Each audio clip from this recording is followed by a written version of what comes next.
안녕하세요. 반갑습니다. 한 주일 동안 잘 지내셨습니까? 예.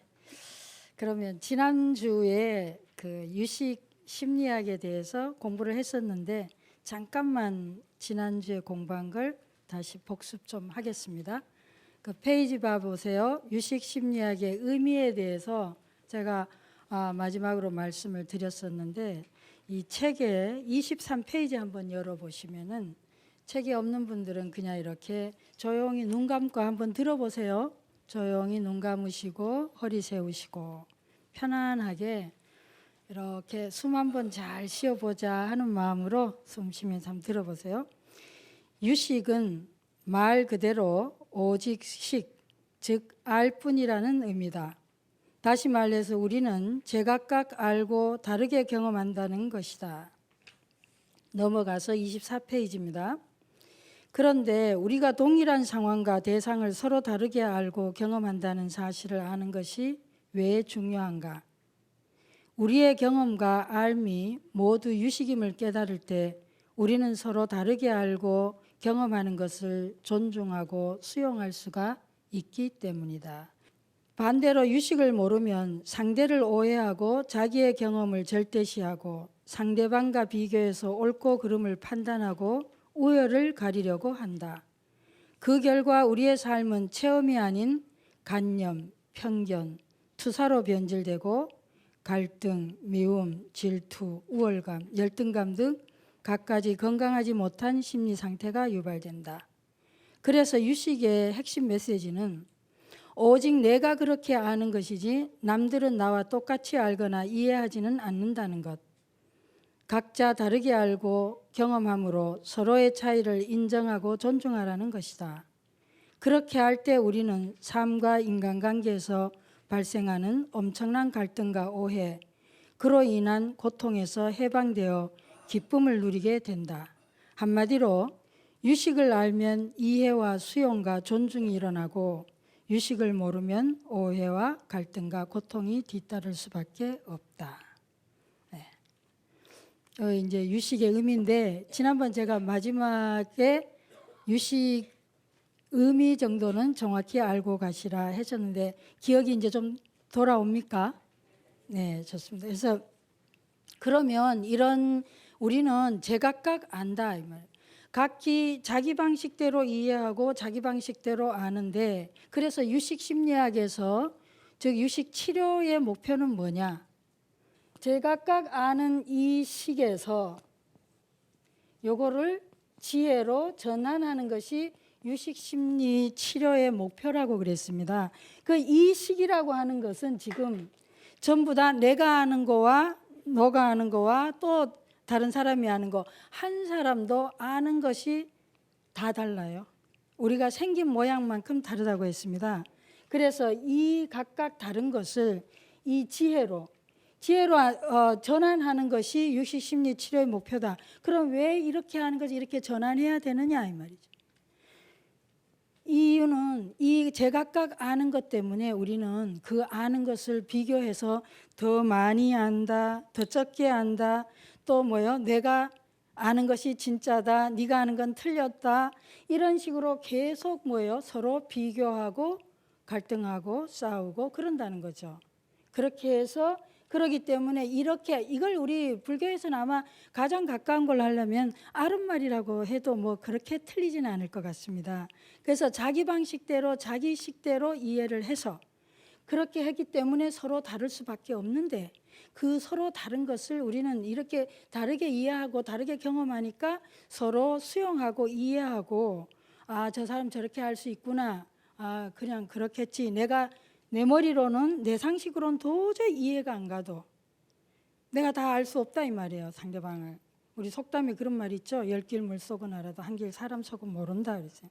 평생을 같이 살고도 가끔 가면 너무나 남 같을 때가 있다. 그런데 그 사실 우리가 이 식의 유식 공부를 안 하게 되면요. 이런 마음 공부를 하지 않게 되면은 그 사실을 가지고 그냥 당연하다. 중생심이라는 게 원래 그렇다 자연스럽게 봐드리는 게 아니라 그 부분에 대해서 강한 배신감이나 강한 분노나 아니면 그걸로 인한 굉장히 제2차적 반응을 일으키게 돼요. 그러기 때문에 이런 공부를 하게 되는 거고, 그래서 우리는 원래 그렇게 서로 경험이 다르니까, 성장 과정이 다르니까, 배경이 다르니까, 조건이 다르니까 그렇게 다르게 경험하고 이해할 수 있다는 그 사실을 알게 되면 여유가 생긴다는 거죠. 다름에 대해서, 차이에 대해서 굉장히 당황스럽거나 그러질 않고 여유가 생기게 되고, 그래서 그걸 수용할 수 있는 태도가 생긴다. 그래서 마음의 여지가 생긴다 그랬고, 지난 시간에 그러니까 항상 내가 경험하는 거, 내가 아는 거에 마침표를 찍지 마라 그러죠.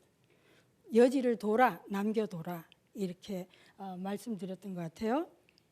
그래서 유식심리치료에서는 그런 것들을 하나씩 알아가면서 수용해가는 과정이 사실은 이 지혜로 전환해가는, 성장해가는, 깨달아가는 그런 과정이다. 그것이 치유다. 이렇게 이해를 하시면 되겠습니다. 그럼 이제 그 밑에 줄에 보면요.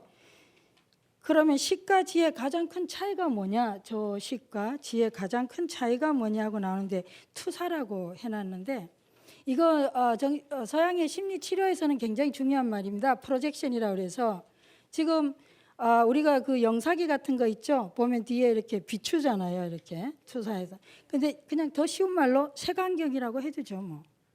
그러니까 내 경험에 색안경을 끼고 모든 대상이나 사물이나 사실들을 내 방식대로 해석하고 이해하고, 그래서 오해가 생기고 착각한다. 그렇게 생각하시면 되겠어요.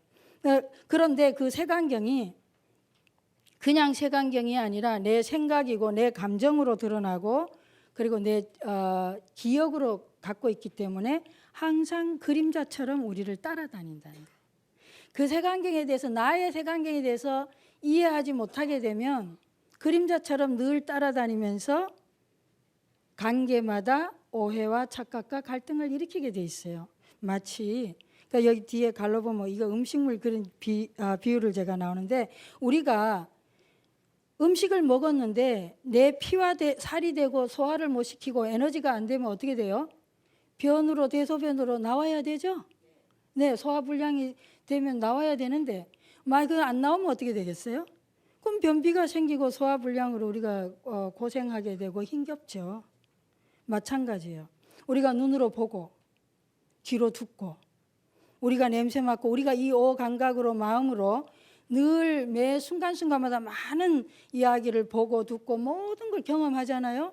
그랬는데 그 경험한 것이 내 안에서 내가 소화가 안 됐다, 잘 이해 안 되면 어떻게 되겠어요? 찌꺼기로 남다. 음식물 찌꺼기, 소화 안 된 음식물 찌꺼기처럼 우리의 정신적인 것들도 찌꺼기로 남게 돼서 우리가 먹고 소화 안 되면 항상 이게 배가 그냥 부르륵 해가지고 아주 불편하죠.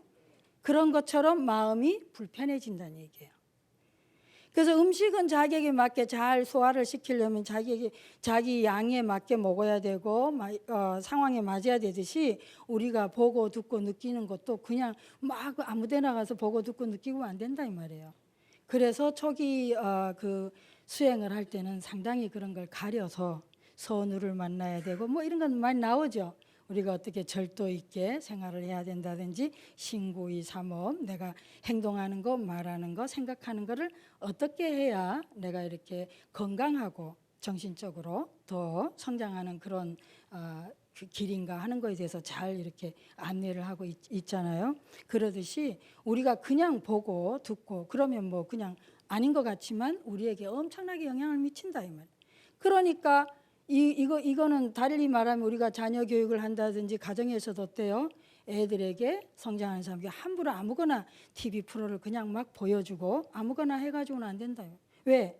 바로 내가 보는 것 자체가 자기가 일부가 되기 때문에. 먹는 것이 뭐예요? 지금 여기 물이 있어요. 이거 있으면 지금 저하고 여러분이 보시기에도 이 물하고 저하고는 아주 다르죠. 이 물하고 서강심하고 상관이 없어 보입니다. 그래서 제가 이거 마셔버려요. 이렇게.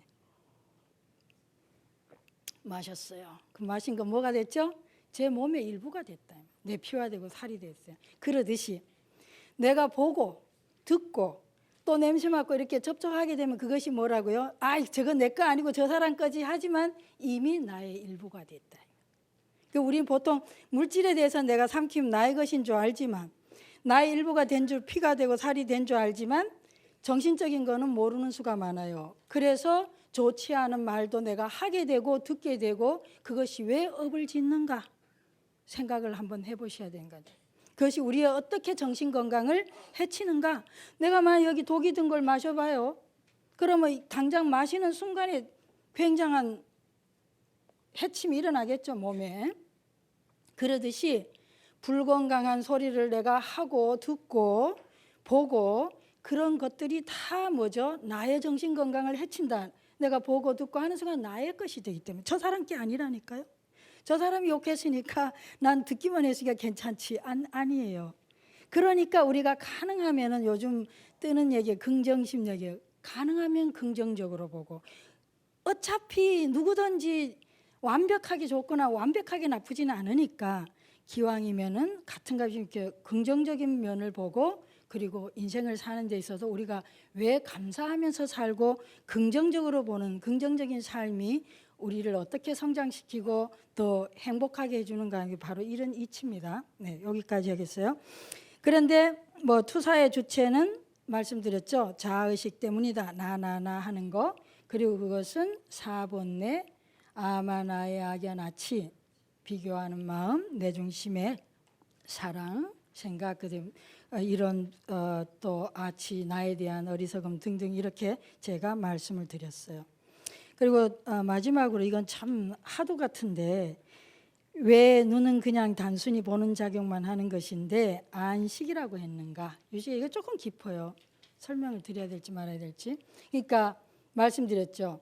원래로 상식이라면 우리 눈은 그냥 보는 작용만 해야 되고 귀는 그냥 듣기만 해야 될 텐데 실제로 그러하냐? 아니라는 거예요. 눈이 그냥 평범하게 그냥 보여지는 것을 보는 것이 아니고 귀가 그냥 평범하게 있는 그대로 들려지는 걸 듣는 것이 아니라 내가 보고 싶은 걸 보고 내가 듣고 싶은 걸 듣는다는 거예요. 객관적으로 있는 그대로 사실 그대로를 내가 듣는 게 아니고 편집하고 왜곡하고. 그래서 여기 식자가 붙었어요. 지혜로운 건 아니고 뭐냐 하니까 바로 누구 때문에? 바로 제7식의 자아의식. 나를 빛나게 해주냐? 나를 영광스럽게 해주냐? 아니면 뭐야? 내를 기분 나쁘게 하냐? 뭔가 이렇게 나를 드러내는데 어떤 것이 더 필요한가? 그렇게 해서 그런 눈으로 보고 그런 귀로 들으려고 하고 그래서 식자가 붙었다 이거예요.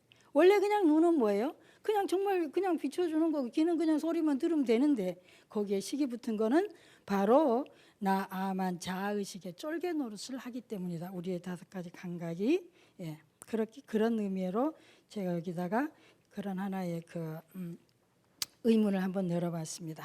자, 그러면 이번 주에는 이제 사성제에 대한 공부를 하게 되는데요. 사성제는 이 책으로는 33페이지, 66페이지까지입니다. 그래서 사성제가 뭐냐? 한번 이 페이지를 통해서 제가 읽어드리겠습니다. 페이지로는 34페이지인데요. 그냥 한번 들어보세요. 사성제가 뭔가? 모든 불교 교리는 붓다가 발견한 깨달음, 즉 삶과 존재의 고통, 모든 인간관계로부터 자유로워지는 길을 설명하고 있다. 그 책이 없어도 괜찮아요. 그냥 이렇게 편안하게 들으시면은 뭔 소린가 일일이 다 안 알아도 돼요. 그 가운데서 사성제는 붓다가 깨달음을 이루고 나서 최초로 설법한 내용이다. 우리 다 아는 것들입니다. 어떻게 하면 우리들이 괴로움에서 벗어날 수 있는지를 설명하고 있는 가장 보편적이고 타당한 진리다. 사성제 우리 이미 다 많이 들으셨을 거예요. 사성제는 깨달음을 향해 나아가는 고진멸도의 4가지 거룩한 길 방법이다. 그러니까 이제 치유하는 불교일께서는 사성제를 어떻게 보냐 한번 보죠. 치유라는 관점에서 보면 사성제는 마음병을 치유하는 34페이지입니다. 아주 간단하고 명쾌한 원리로서 불교 심리학, 불교 심리 치료의 가장 기본적인 원형 가운데 하나다. 그런 만큼 누구나 쉽게 심리 치유에 적용할 수 있다. 이 때문인지 우리는 사성제쯤은 잘 알고 있다고 여기면서 그 원리가 쉽다고 생각한다. 사성제란 고진멸도, 즉 삶은 괴로움이고 괴로움에는 원인이 있으며 원인을 제거하면 괴로움은 사라진다는 원리이고 괴로움의 원인을 제거하여 도에 들어가는 8가지 방법이 있다는 데까지 알면 사성제를 공부했다고 착각하는 것이다. 그러나 그러한 알문 삶과 인간관계에 아무런 도움을 주지 않는다. 아는 것과 모르는 것에 근본 차이가 없기 때문에 엄밀하게 따지면 알미라고 할 수도 없다. 무슨 얘기인지 공감 가세요? 우리는 보통 불교 교리 공부할 때 사성제, 그럼 사성제는 고진멸도, 육바라밀, 그러면 뭐 보시, 지계, 인욕, 정진, 선정지혜 뭐 이러면 나 육바라밀 안다 이렇게 생각한다는 거죠. 그런데 그거는 아는 게 아니라는 거예요. 왜냐하면 우리 불교 이런 것들은 이론이 먼저가 아니고 실천 수행을 통해서 그것을 그냥 이렇게 개념으로 용어로 정리해 놓은 거기 때문에 개념적으로 아는 것이 진짜 아는 것은 아니라는 거예요. 35페이지 제가 마저 읽어보겠습니다. 사성제는 단지 종교적 개념이나 신념이 아니다. 너와 내가 좀 더 사랑하면서 살고 현재의 순간을 더욱 온전하게 즐기며 머무르고 가치 있고 의미 있는 삶을 살도록 도와주는 수단이자 실천 수행을 위한 치유 프로그램이다. 그러므로 사성제를 온전히 이해하기 위해서는 고진멸도의 4가지 길을 실제 삶과 인간관계의 현장, 일상의 크고 작은 심리 상태들이 일어나고 사라지는 순간들 속에서 체험해야만 한다. 그러니까 그냥 사성제 하면 고제가 있고 집제가 있고 멸제가 있고 도제가 있다. 이렇게 이해해가지고 아는 게 아니라 실제 우리 일상 속에서 사성제의 원리가 적용돼야 된다는 거예요.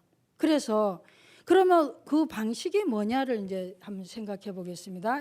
그러니까 고성제는 뭐냐면은 제가 맨 처음에 20대에 안경 보다가 삶은 고통이다, 고다. 완전히 이 명제를 듣는 순간에 너무나 크게 공감하면서 정말 감동을 많이 받았어요. 왜냐하면 20대에는 인생에 대해서 그렇게 명료하지가 않고 굉장히 방황스럽고 어떻게 살아야 될지 내가 누군지 잘 모를 때거든요. 그런데 일찍이 많은 철학자들이 삶이 뭔가 인생이 뭔가 의문은 던졌는데 답을 내린 사람이 없어요. 그 유명한 소크라테스조차도. 모른다는 사실을 뭐예요? 안다는 게 이게 차이점이라고 얘기했죠. 본인 자신이. 그랬는데 처음에 안경을 딱 접했는데 삶은 고다.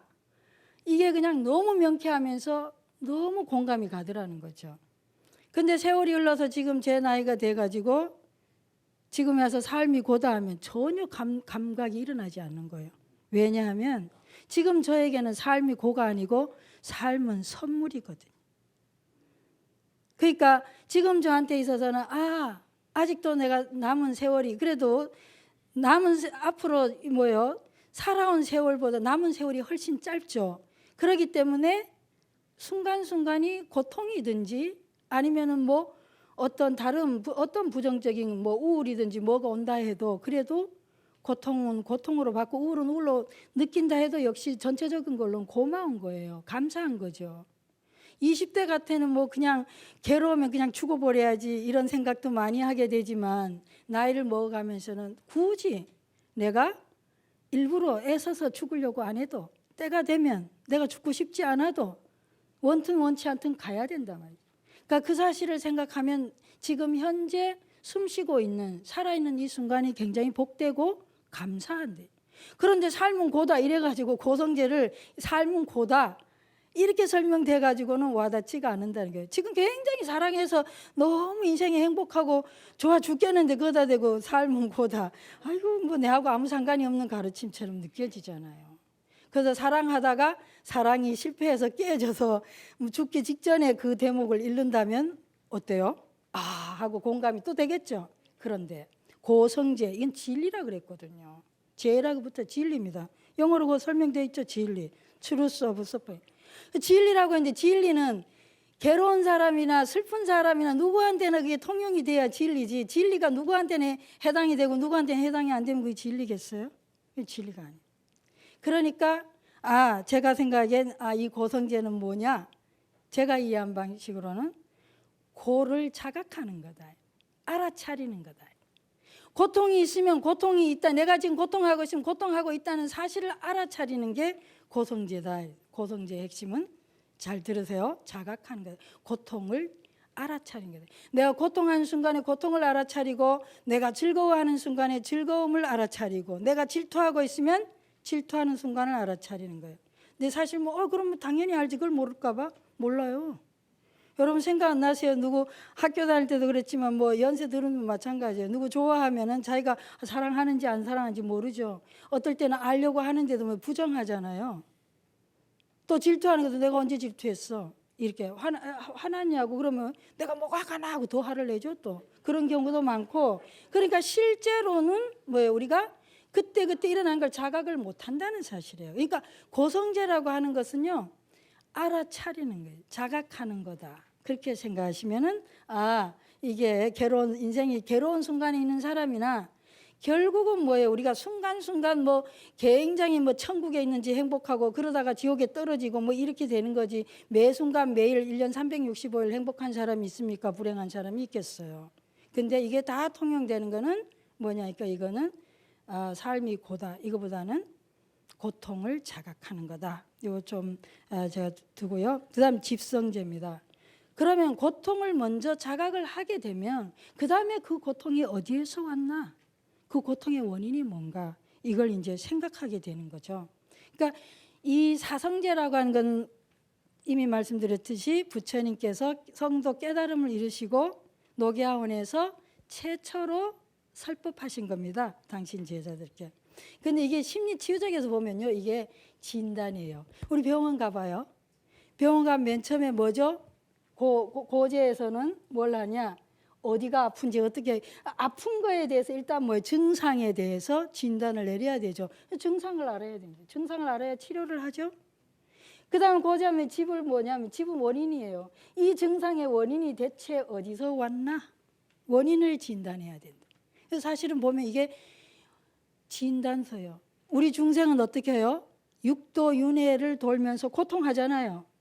그러니까 육도윤회를 돌면서 고통하는데, 요거 이제 다음에 육도윤회는 이 책의 제일 뒷파트에 있는데 제가 앞당겨서 사성제 끝나고 육도윤회부터 할 생각입니다.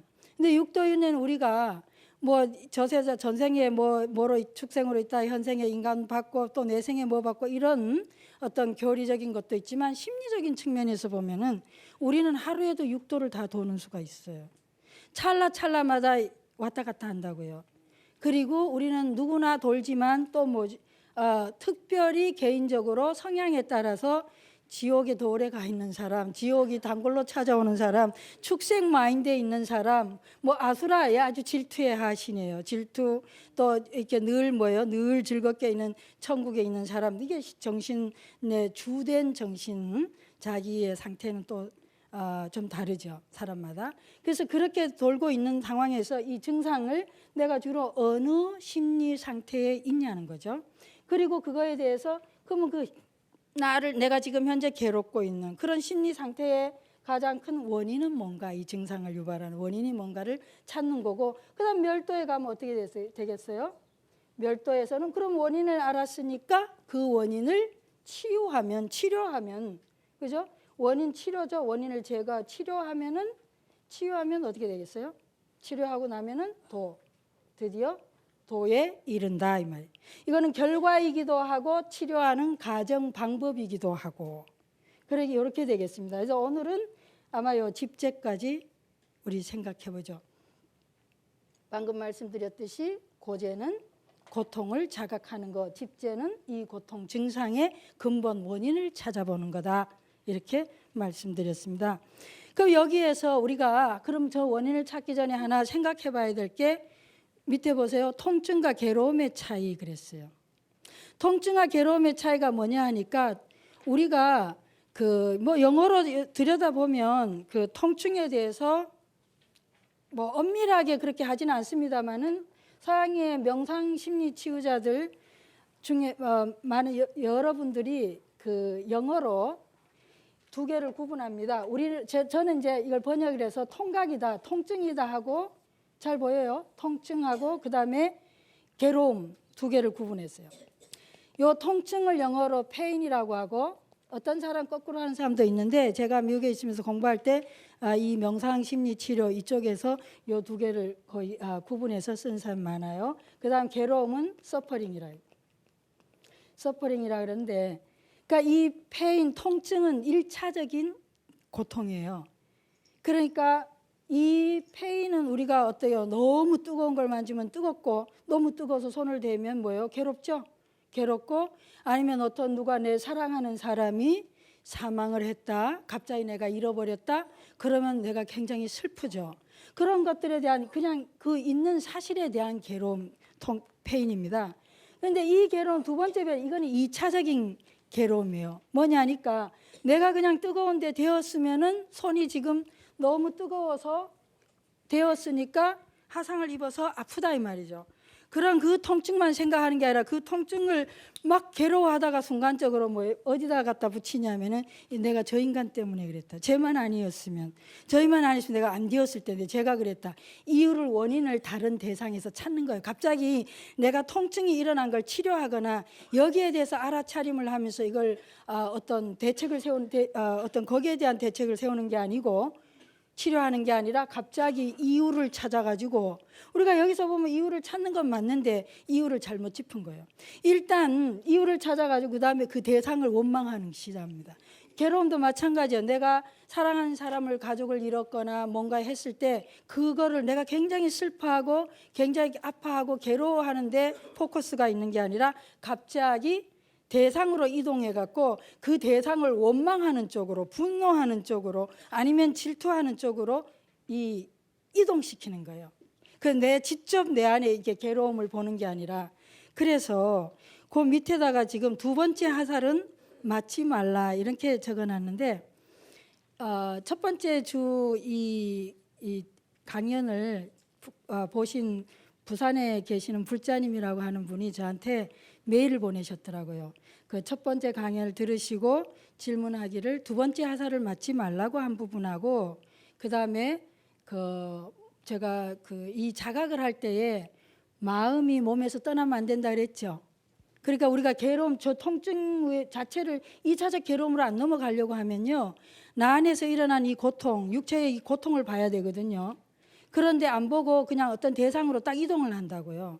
그런데 이분이 말씀은 육체적 고통하고 정신적 고통을 분리시키라고 했고, 그 화살을 맞지 말, 두 번째 화살을 맞지 말라 해서, 그리고 이렇게 분리하라고 했는데 이 부분이 제 설명하고 굉장히 혼동이 된다 이렇게 말씀하신 분이 있어서 지금 제가 여러분한테 이 프린트로 가져왔습니다.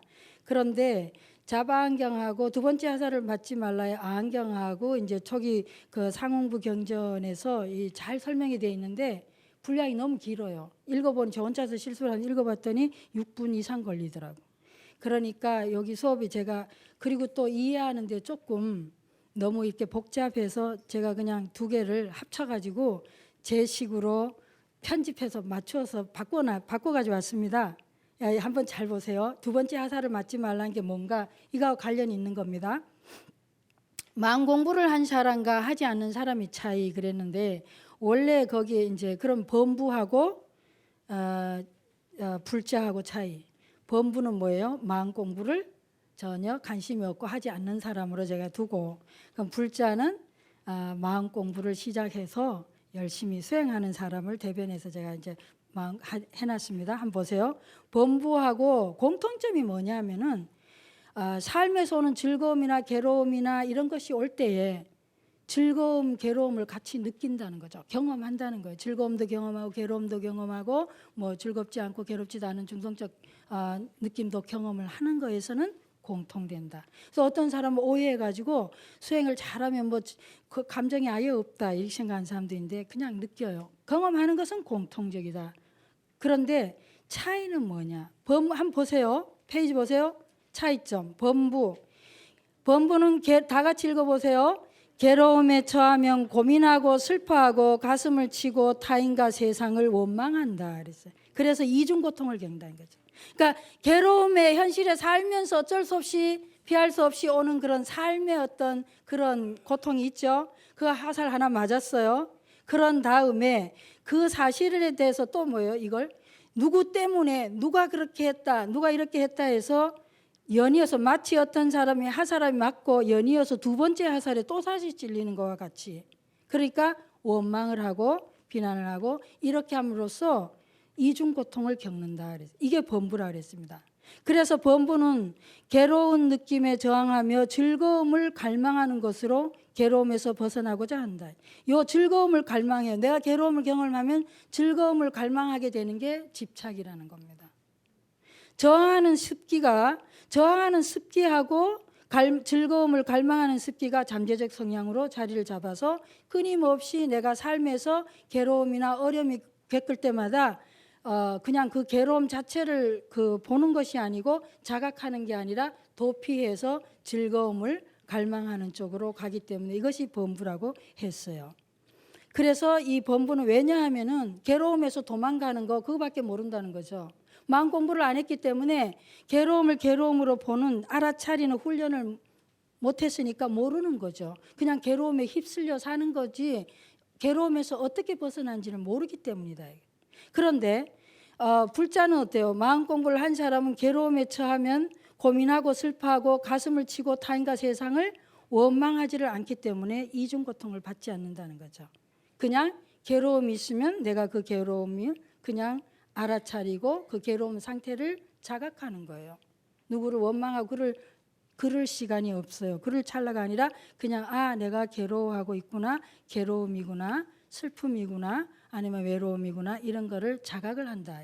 그래서 그 차이가 있다. 그래서 괴로운 순간에 막 안 괴로워하려고 다른 막 상상을 한다든지 뭐 즐거움을 상상하고 그런 걸 갈망하지 않기 때문에 그냥 괴로우면 그 괴로움의 찰나에 그걸 자각하고 있기 때문에 다른 걸 갈망하는 그런 습관이나 그 현실을 부정하는 자기 그 찰나를 부정하는 그런 저항적인 그런 잠재적 성향이 없다는 거예요. 그런 걸 자꾸 업으로 쌓지를 않는다는 겁니다. 그래서 불자는 괴로운 경험에 저항하거나 붕괴하지 않고 즐거움으로 도피하지 않기 때문에 저항하는 습기와 즐거움을 갈망하는 습기가 뭐예요? 잠재적으로 굳혀져 있지 않다. 왜냐하면 불자는 감각적 즐거움을 누린 것 말고도 괴로운 느낌으로부터 벗어나는 길을 알고 있기 때문에 우린 그 벗어나는 길을 안다. 어떻게 알아요? 알아차림을 통해서요. 마음 수행을 통해서 명상을 통해서 참선을 통해서 우리는 안다 이 말이죠. 그러므로 불자는 즐거운 느낌과 접촉하더라도 탐욕의 번뇌에 물들지 않고 또 즐거우니까 내가 이걸 막 더 해야지. 그냥 만약에 차이가 아주 대표적 차이. 만약 꽃을 봤다 이러면 어디 뭐 공원이든 아니면 어디 산에 가서 꽃을 봤다. 어떻게 차이가 날까요? 만약에 마음 공부를 제대로 잘한 사람 같으면 꽃이 참 아름답구나 하고 체험을 하죠. 그런데 어때요? 그 범부는 꽃을 꺾는다 이 말이에요. 체험을 하다 말고 꽃을 꺾어서 내가 가지고 가야지. 또 사랑을 한다. 저 사람 참 좋은 사람이구나. 좋은 벗이구나 하면 그냥 그 참 좋은 벗이란 체험을 통해서 내가 즐거운 거죠. 내가 꽃을 보고 행복해지잖아요. 그렇듯이 좋은 벗을 보고 행복해하고 즐거워할 텐데 갑자기 어떻게 돼요? 범부는 저 즐거운 이건 내 친구 해야 돼. 나만의 친구 해야지. 그래서 집착을 내는 거죠. 소유권을 투사한다. 내 친구다. 이런 소유를 하려고. 사랑을 해도 마찬가지. 이건 내 사람이다. 내 여자다. 내 남자다. 내 친구다. 이건 물건도 내 거다. 이렇게 그냥 있는 그대로를 이렇게 체험을 하는 것이 아니라 금방 어떻게 돼요? 그래서 취하려고 하는 욕망을 드러낸다 이 말이죠. 그거의 차이입니다. 그래서 두 번째 하살이라는 거 이해되셨죠? 예, 그냥 우리가 뭔가에 접촉하고 경험할 때에 경험 그 자체로 있는 게 아니라 어떻게 한다고요? 소유권을 투사해서 내 것으로 하려. 꽃을 보면 그냥 감상을 하는 게 아니라 꺾고 싶고요. 친구를 보면 그냥 좋은 벗으로 좋은 시간을 보내는 게 아니라 요건 나만의 친구로 해야지. 이렇게 해서 묶이고 서로 오해하고 갈등하고 그것을 괴로움의 2차적인 고통의 근본 원인이다 이렇게 생각합니다. 자, 그 다음 밑에 한번 보세요. 참고로 또 여러분 가운데서도 질문 하나 보내주신 분이 있어요. 혹시 가운데 나는 질문했는데 이러실까 봐 제가 답변 미리 드릴게요. 금강경에 열의 실지 실견하는 파트가 나오는데요. 요 부분은 오늘 요거보다는 나중에 뒤에 다른 공부할 때 관련해서 설명을 더 드리면 좋을 것 같아서 제가 그 답변은 나중으로 미루고요. 근데 이제 그거하고 관련해 가지고 또 대통령 선거를 누구를 뽑았으면 좋겠냐 이런 부분에 대해서 질문하신 분이 계셨어요. 그런데 부처님의 뜻에 따라 어떤 분을 찍어야 할지 현담을 부탁드린다는 굉장히 재미있고도 실질적인 질문이죠. 예, 뭐 우리 뭐 불법을 많이 공부해도 현실적으로 할 때 가끔은 연결이 안 되지 않습니까? 그런데 제가 이제 일주일간 고민을 해봤어요. 순간적으로 내가 좋아하는 사람을 뽑으라 할까, 뭐 그건 농담이고요. 그럴 때에 제일 중요한 것은 누구를 뽑느냐보다 더 중요한 것은 참가하는 겁니다. 누구를 뽑느냐 하는 것은 참 2차적이에요. 왜냐하면 어차피 우리 범부의 중생의 우리 입장에서는요, 다 제각기 식자 지워버렸네. 제각각 알고 제각각의 견해가 있고 입장이 있거든요. 그 입장은 같을 수가 없어요. 그렇기 때문에 그때로는 뭐예요? 부부 관계도 안 되고 자식 관계도 안 되죠. 친구도 안 됩니다. 굉장히 뭐 내하고 뜻이 잘 맞는 친구라 할지라도 그런 거 뽑는데 일치할 수 없어요. 부부도 마찬가지입니다. 그러니까 옛날에 그런 일로 괜히 나하고 상관없는 가족끼리 괜히 식사하다가 어떻게 돼요? 공양하다가 정치 얘기하다 보면 나중에 감정이 붙어가지고 되게 미운 생각에 말 안 하고 뭐 숟가락 넣고 밥 안 먹은 적도 있어요. 그 왜 그래요? 그냥 그거에 대해서 객관적으로 우리가 이야기를 하는 게 아니라 어떻게 해야 되죠? 주관적인 견해, 투사가 들어가거든요. 내 경험에서 뭘 한다고요? 색안경을 끼고 있어요. 그래서 엉뚱한 사람끼리 감정이 상하기도 하고 그래요. 그런데 식을 알게 되면 달라지죠, 유식을. 왜? 우린 서로 다른 견해가 있는 거예요. 완전 깨달음에 이르기 전까지는 서로 다른 견해가 있고 입장 차이가 있어요. 그러니까 어떻게 누구를 뽑느냐는 2차적인 문제고 그것은 그렇게 대단히 중요한 게 아닐 수 있다. 중요한 건 우리 모두가 내가 권리가 있을 때 그 권리를 행사하는 거라는 거죠. 그 권리를 행사했을 때 각각의 식에 근거해서 각각이 가장 나름의 자기의 견해에 자기의 알매 자기의 입장에서 충실하게 권리를 행사하면 그게 전체적으로 보면 어때요? 다수의 의견이 되는 거죠.